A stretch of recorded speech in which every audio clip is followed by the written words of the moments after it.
Welcome to Mind Over Math. We made it to part 3 on logarithms, which is truly more advanced, gets into Algebra 2 and pre-calculus levels of logarithms. There are much simpler versions of this earlier if you'd like to look for them.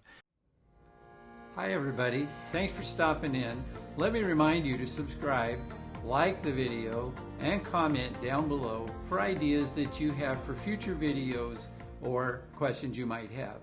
Thank you. And you'll notice here that this looks like a long problem. You'll notice the plus here, which kind of ought to remind us of this plus down here.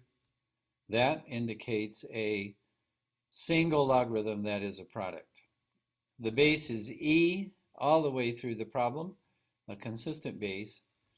And so we would want to bring these two terms, these antilogs, together and multiply them.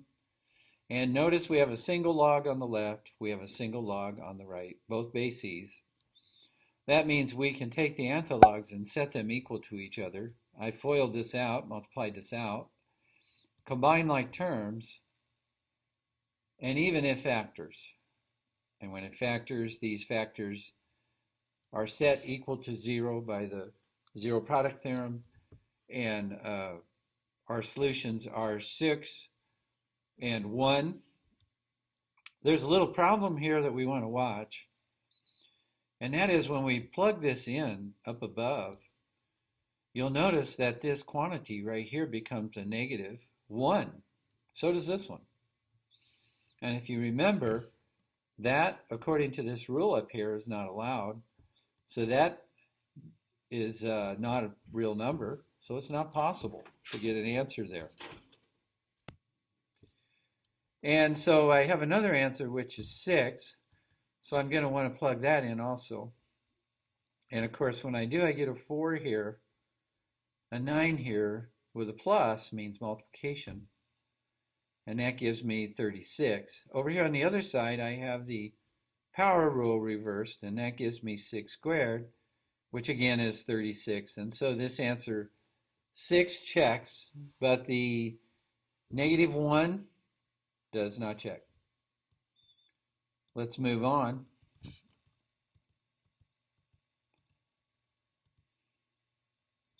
The next problem is a base 10. Again, we're solving for x. And because of this 4 in front, we want to move that over to its like term by division, because that's multiplication. We reverse it and divide. We have a base 10, so we write an exponential. Doesn't look very nice, but this is what it looks like, and then we add 6 to the other side. And of course, we must do 10 to the parentheses 11 divided by 4 in order to keep that straight. So our answer is 569.34. Again, that's an about answer. That's not an exact answer, but it's really close. And we have another logarithm here, which is a natural log. So that means you divide by 2, which gives you 7 halves, or 3.5. And you'll notice here the base is e, so we rewrite as a natural log exponential and put this under our calculator, and we get approximately 53.115.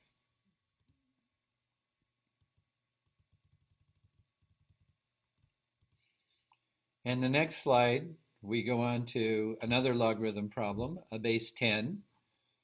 In order to get x out of there, we need to reverse the problem. So we're going to write it as an exponential. I hope you're getting this, rewriting logarithms as exponentials. So many problems follow this pattern. Subtract the 1 to the other side, and then that's equal to x squared, and then we have to square root it. This, of course, ends up giving us approximately the square root of 10 to the 8th, which is 10 to the 4th, which is 10,000. This little 1 here, when it's subtracted from it, drops us slightly below 10,000. Notice there's 2 answers. When you do square rooting, you get 2 answers. One's plus and one's minus. And if you plug them in up here, they'll both check because we're squaring them both. These are the x-intercepts of this graph, this logarithm graph. On we go to a very similar problem, a little easier. And again, we have a base 10 that we want to write. We use our exponent. 6 is our exponent. A 10 is our base. So again, this is 10 to the 6th equals x squared. Square root both sides, and you get plus or minus 10 to the 3rd, which is plus or minus 1,000. And both of those are going to check as they are. Let's go on to another one. This is a square root, even though it doesn't show very well. The square root goes over the top of the x minus 8. We have a couple of choices on this. One choice is to put a half power up here because the square root is a half power. And because of the power rule down here, this last one, these two bases do not match. B is E in our case, and U. So we take the power and we put it in front. So we take the half, put it in front, reciprocate, and multiply times 2. And we get 10. And so now we're ready to write as a base E of the exponent 10 equals x minus 8, and add 8 across, e to the 10th plus 8. Put this on your calculator and practice this. This is exactly where you need to practice. And it comes out to one large answer, which looks like it'll be pretty good up here as far as checking, because it's a positive number. Okay, number 27. We did one like this just before, not too many tries back. It's worth it to try it again. Again, the easiest way is to add natural log of 2 across the equal sign. And now we have the bases are equal. Notice they're both base E. We have single logs with bases equal. Therefore, the antilogs must be equal. Let's go on to the next one. This one is an exponential. We've had many logarithms we've started with. This is an exponential, base E. To get the x out of there, we want to write it as a natural log. Here this E is actually right here. This is what ln implies, base E. Our power here went to the other side. Our solution is to add 2 across, and we have to divide by this negative sign. And when we do, we end up with a negative 8.0061, which actually turns into a positive exponent when you plug it in.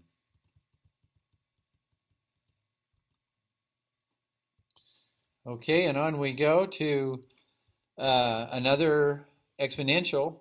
Notice we got to get the exponential by itself. And it's good for you to stop and work these problems and then proceed with me so you know what you're doing. You only learn how to do this by practice and not by watching me. But hopefully you'll learn a few things. So you'll notice here we divide by 1,000 on both sides. The 1,000 cancels on the left. 75 over 1,000 is the decimal. 0.075, just like it reads, 75 thousandths, and that's what this reads, 75 thousandths. So got to get x out of there, so that means I need to write it as a natural log, base E. Here comes my value right here, my antilog. This is my exponent. I have to divide by a -4. Pop this onto the calculator. Again, make sure you're doing this right with parentheses. Don't guess. Make sure. And so apparently this came out as a negative number. Divided by a negative gives me a positive right here. Okay, another log. I put the base here, log base 10 of x minus 2. You'll notice that this does not have a parentheses around it. So it's not joined together. So that means this 2 is going to have to go across the equal sign. A lot of people would miss this on that step, especially since we've done so many with the parentheses on it. And again, this is a base 10. to the second power.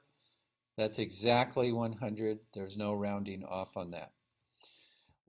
As we go from part 3 into part 4, I want to remind you to take good notes. Go back and practice these by hand. This is a great way to learn. Make sure you learn the logarithm rules. There is no other way to get good at logarithms other than learn the rules. Thank you. In the upper right-hand corner, make sure you subscribe. In the upper left-hand corner, make sure you check out other videos. Likes are below and make comments on topics you need.